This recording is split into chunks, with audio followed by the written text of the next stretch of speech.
au bateau en pleine tempête, je suis intérêt à bien m'accrocher parce que ça secoue bien. Je suis venue vérifier que mes amarres étaient bien accrochés, les pare-battages bien mis, etc. La météo a prévu au plus fort de la tempête 50 nœuds. Je suis venue m'assurer que tout va bien et bricoler un petit peu et surtout expérimenter un peu qu'est-ce que c'est que quand on vit dans un bateau à l'année et qu'il y a de la tempête, et il faut faire avec. Donc voilà, je suis venue voir ce que ça donnait dans un voilier au port 50 nœuds.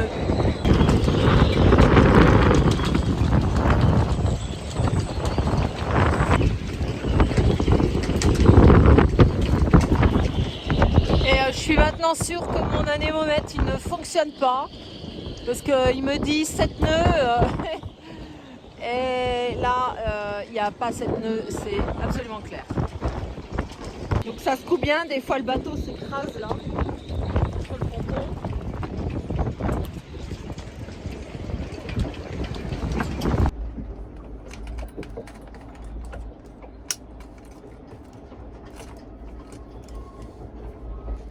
Donc c'est juste vraiment si elle s'en va pour de bon qu'elle soit retenue parce que c'est sûr qu'elle peut quand même bouger, c'est élastique.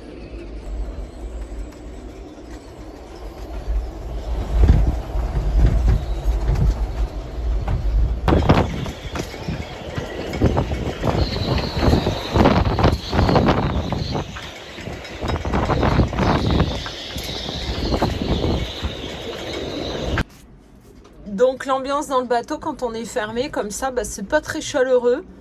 Mais bon, il est en travaux, hein, donc voilà, je suis pas encore aménagé, décoré. Quand j'aurai des petites lampes et tout, ça sera déjà beaucoup plus chaleureux.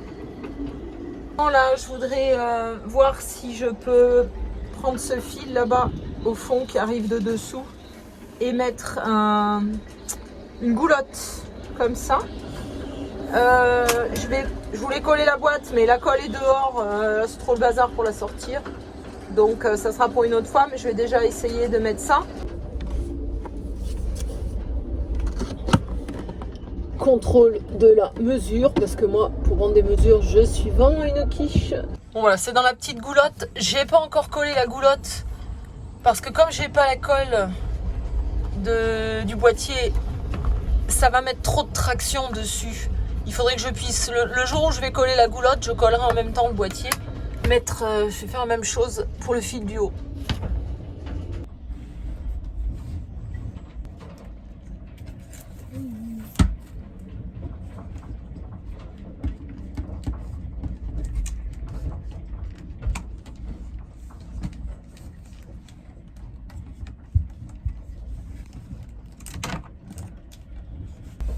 À mon avis, ça va jamais coller. Il va falloir mettre de la vraie colle. Il y a des aspérités sur le support et du coup, je pense que c'est pour ça que ça adhère pas bien. Alors, j'ai eu l'idée de mettre des petites vis partout. Comme ça, j'ai pas besoin de mettre de colle. Bon, voilà, c'est posé. Ma petite goulotte. Maintenant, il faut que j'aille à la pêche aux vis parce que c'était des vis minuscules et j'en ai fait tomber plein là-dedans et je voudrais pas que ça parte après vers ma pompe de cale. Et les petites vis que j'ai utilisées là, c'est cette taille-là. Oh, elles sont vraiment rikiki et ça tient pas bien dans les doigts, ça n'arrête pas de tomber. Dans ma chaîne, il y a une vidéo qui s'appelle jour 2 du stage de voile avec le CDV 66, les réglages de voile, je crois. Et dans cette vidéo, oh mince, j'ai fait tomber ma vis. On a Vincent Prunin qui nous explique un petit peu comment améliorer les performances de son bateau. J'ai fait quelques recherches suite à cette vidéo, notamment sur l'optimisation du poids et des charges dans un bateau. Alors, ce qu'il en a résulté, c'est qu'il faut, entre ce qu'a dit Vincent et les recherches que j'ai fait, c'est qu'il ne faut pas mettre de poids sur l'avant d'un bateau.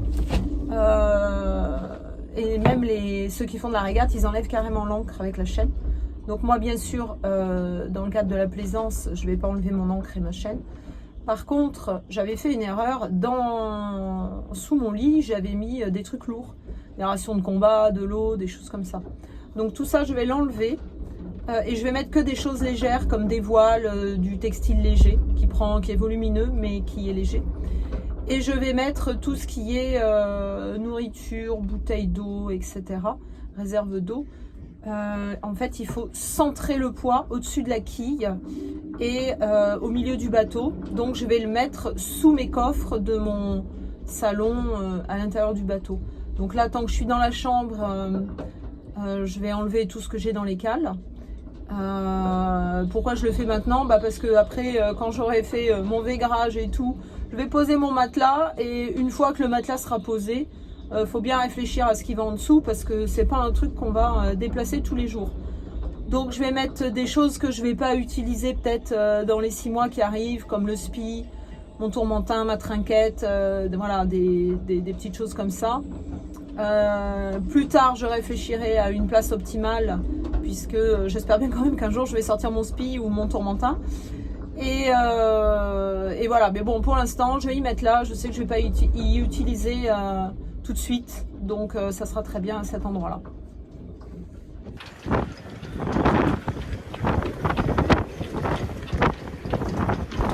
Alors là, je vous montre un bout d'isolant que j'avais acheté, qui est prévu normalement pour les voitures, et je vais l'utiliser pour mettre derrière la baille à mouillage sur les côtés. Je vais ouvrir et vous montrer. Ah, alors j'avais déjà fait l'intérieur de la planche. Alors c'était pas forcément futé d'en mettre sur toute la planche, et j'aurais dû vraiment faire que le trou.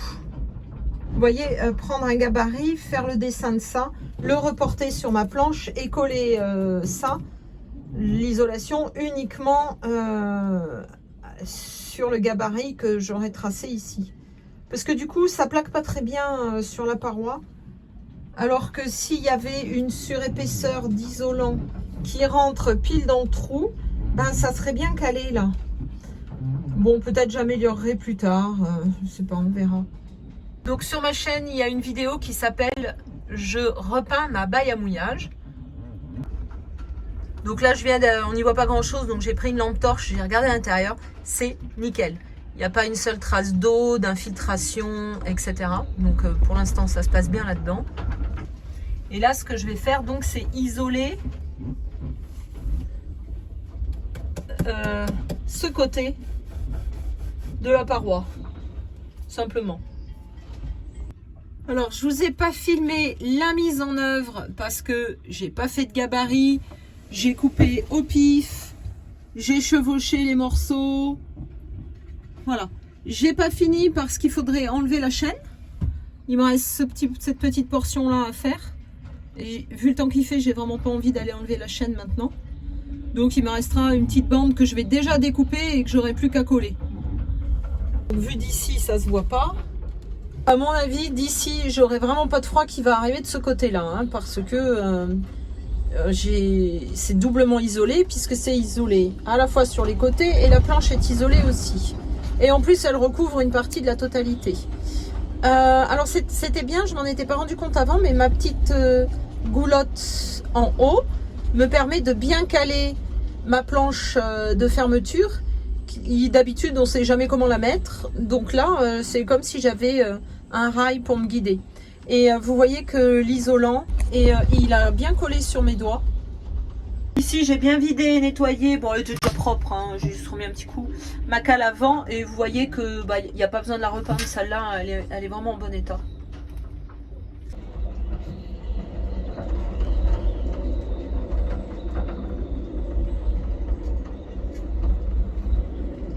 Bon voilà, tout ce qui est à l'intérieur de ce banc, c'est des choses qui sont pas très lourdes et qui peuvent aller donc sous le lit là-bas. Et ce qui est lourd, eh ben, je le mettrai ici. Donc à tribord, il y aura l'outillage, qui y est déjà. Et à bâbord, eh bien, il y aura tout ce qui est nourriture et eau. Je vais vous montrer un peu la caverne d'Ali Baba. Alors ça, c'est un fond de radeau de survie. Et je l'ai gardé pour éventuellement faire des rideaux pour mes fenêtres. Des rideaux isolants avec des scratchs, de la couture et tout. D'ailleurs, ça peut aussi servir pour faire des gabarits, par exemple, de découpe pour quand je vais faire l'isolation là-bas ou le vaigrage. J'ai une housse de ZV supplémentaire. Alors, c'est des trucs que j'avais lavés quand j'ai acheté le bateau et que j'ai bien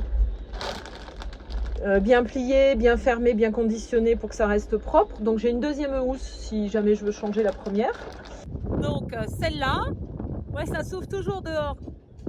J'ai un copain du Port Sainte-Marie, Franck, qui vient de m'envoyer un message pour me dire qu'il prenait 58 nœuds. Donc petite anecdote, la housse que vous avez vue là-haut, floquée Elisabethane 29, les anciens propriétaires l'avaient fait pour un anniversaire. Je crois que c'était l'anniversaire du monsieur qui avait le bateau. Ensuite, qu'est-ce que j'ai ici? J'ai des drapeaux français. Alors ça, sincèrement, je sais même plus ce que c'est. Je me demande si c'est pas des caches pour mettre sur le côté ici à l'arrière pour plus de discrétion. On sait jamais, hein, si je vais aux États-Unis, je suis pareil, j'ai déjà le fanion.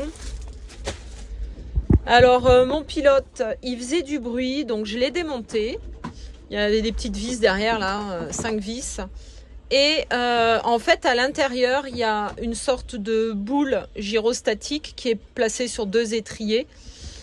Et j'ai tripoté un peu, déplacé la boule, remise, voilà, jusqu'à essayer de trouver un logement. Et depuis, il fait plus de bruit.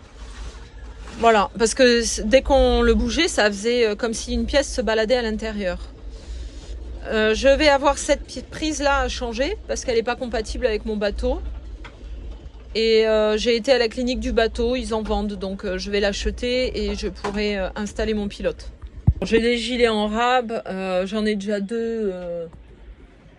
Oui, j'ai 2 gilets au cas où j'emmène quelqu'un avec moi, celui de mon chien évidemment.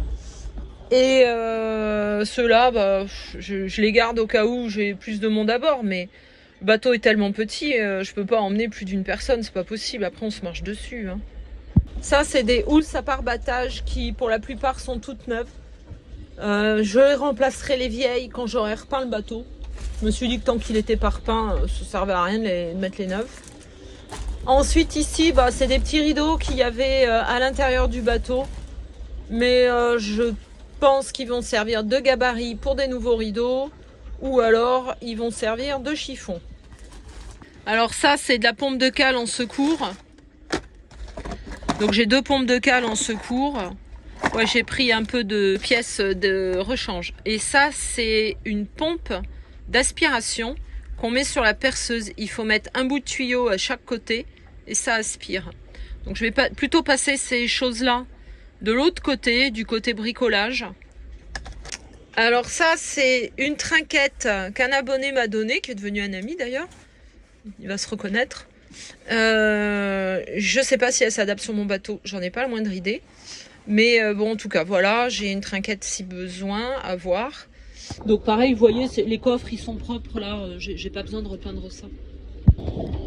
Donc ici, j'ai un peu d'eau, elle est périmée, mais c'est pas grave, ça peut servir. Si je suis perdue en mer, voilà, j'aurai de l'eau. Bon, elle est périmée, mais... Encore, je crois qu'elle est périmée il n'y a pas trop longtemps, celle-là. Ça peut laver quelque chose. Je viens de me mettre un petit coin repos provisoire. J'étais tranquillement installée là. Et d'un coup, il y a eu une rafale, ça a fait trembler tout le bateau. C'est impressionnant.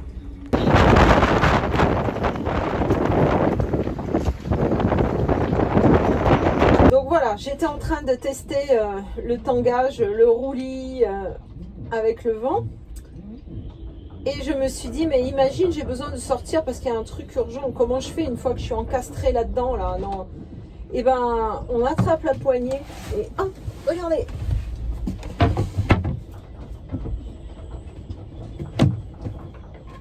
C'est rapide. J'ai fait 2-3 bricoles dans le bateau. C'était des tout petits bricolages, mais je vais vous les montrer.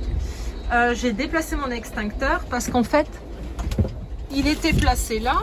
Et ça m'empêchait constamment d'ouvrir ce placard, ce qui était vraiment pénible. Donc je l'ai simplement poussé ici. Alors si ça n'avait pas été mis là avant, il y avait peut-être une raison. Donc je la découvrirai avec à force, quoi, avec l'usure, l'utilisation. Ici, j'ai mis des piles dans ma lampe et je l'ai placé sur le support qui était déjà là. Bon, évidemment, il faudra le déplacer et le mettre dehors parce que si quelqu'un tombe à l'eau, je vais pas venir jusque là chercher la lampe pour le lui jeter. Donc, je trouve pas que ça soit fonctionnel ici. Ici, j'avais une petite étagère au milieu et quand j'ai rencontré les anciens propriétaires, ils m'ont dit que la personne encore avant eux avait placé un frigidaire ici. Donc ça m'a donné l'idée de mettre la glacière. Donc si jamais ils regardent la vidéo, merci pour cette astuce. Et glacière est rentrée, elle prend pas trop de place sur la banquette. Il me restera juste à fignoler la petite baguette de finition. Bon, à essayer d'arranger ça pour que ce soit un peu plus joli. Mais en tout cas, et bien sûr, à faire l'électricité. Alors, j'ai une arrivée ici en 12 volts. J'aimerais en mettre une en 220 et une en 12 pour pouvoir la brancher sur l'un ou sur l'autre. Elle va rester là, je pense. C'est moins joli que ce qu'il y avait avant. Mais quand même, c'est fonctionnel. C'est quand même pas mal d'avoir un système de froid dans le bateau. Même si j'ai bien conscience que c'est pas optimum ce type de glacière, mais bon, pour l'instant je ferai avec. Petite innovation, parce que j'en avais marre de me péter la tête à chaque baisse de hauteur, donc sur le barreau là. Du coup, j'ai accroché une petite guirlande à tous les endroits où je me tape la tête, en espérant que maintenant je penserai à me baisser. Donc j'avais pas du tout acheté les guirlandes, c'était des guirlandes à ma fille, hein, les fleurs là. Mais voilà, je les réutilise. On verra si c'est efficace ou pas, si je me cogne toujours. J'ai installé le petit panier de mon chien là-bas. Voilà qui c'est qui va être bien installé ici, dans la journée. C'est mon petit chien. Alors pourquoi je dis dans la journée? Parce que la nuit elle va dormir avec moi bien sûr.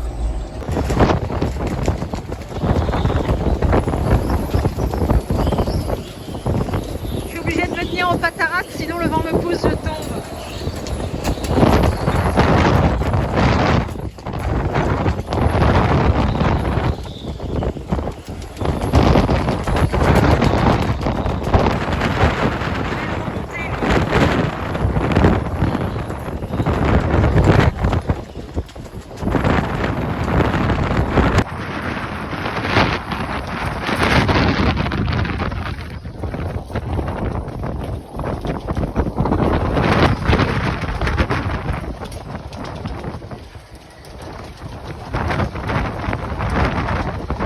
Heureusement que j'ai la défense.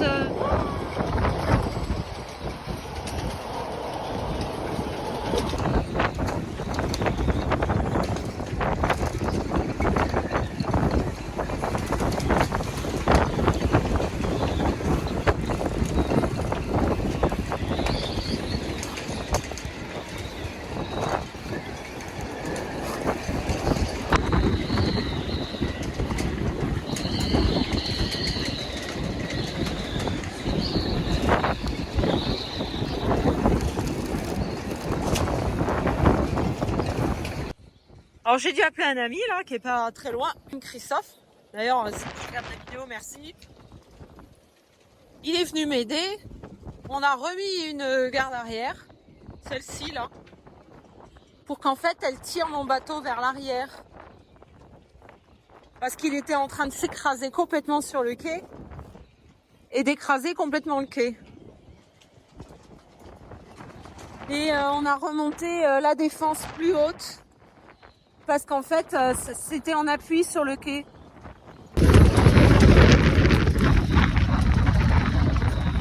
C'est là que tu es contente d'avoir une grosse boule de barbattage.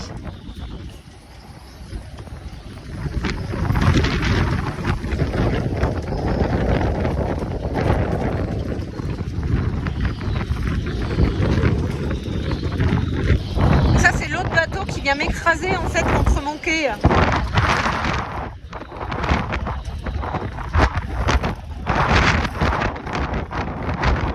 À l'intérieur du bateau ça va parce qu'on se rend pas compte qu'il y a tempête dehors, ça bouge pas trop finalement je trouve. J'ai pas été malade, je suis restée un moment, j'ai bricolé. Donc ça a été. Par contre, à l'extérieur, le bruit, mais c'est assourdissant. Ça fait un bruit de malade. Et je suis contente d'être venue parce que bah, déjà j'ai avancé sur mes petits travaux, ça c'est chouette. Mais surtout parce que j'ai remis la défense de quai, déplacé ma grosse boule qui était à l'arrière au cas où quelqu'un vienne me percuter par l'arrière. Mais finalement, je l'ai mise entre le bateau qui venait m'écraser sur le quai et moi. Et on a rajouté une amarre supplémentaire, une garde arrière pour vraiment essayer de tirer le bateau le plus possible vers l'arrière parce que celle qu'il y avait ne suffisait pas. Donc bah, j'ai bien fait de venir, je suis bien contente. J'ai surveillé le bateau de Sylvie et Sébastien aussi, donc ça va. J'avais fait 2-3 bricoles dessus hier, mais ça va, il se comporte bien, il n'est pas écrasé, tout va bien de ce côté-là. Donc soyez rassurés, si jamais vous voyez la vidéo, tout va bien. Bon bah les amis, je vous souhaite plein de belles choses et puis bah, je vous dis à bientôt dans des conditions plus calmes parce qu'a priori ça va pas durer, demain c'est fini.